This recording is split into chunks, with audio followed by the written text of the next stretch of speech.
Songa up. Chin. Please go here. Yeah. Okay. That's good. But now the leaders will not be seen. When you're inviting the deputy, that she's now taking charge of the Senate.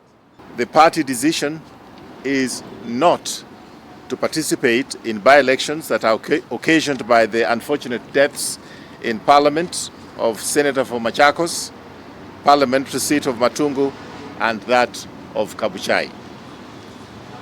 We are currently enjoying a period of constructive engagement with the Wiper Party, ODM, and ANC, and other parties, especially in the building of Bridges Initiative, as is obvious for all Kenyans to see. I didn't mention Ford Kenya as well.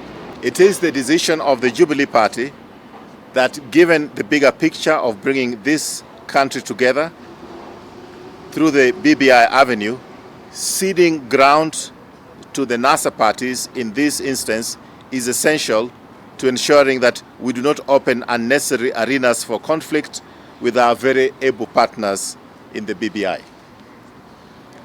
As for Nairobi seat of governor, we are on standby mode as the matter plays out in the High Court and the Nairobi County Assembly.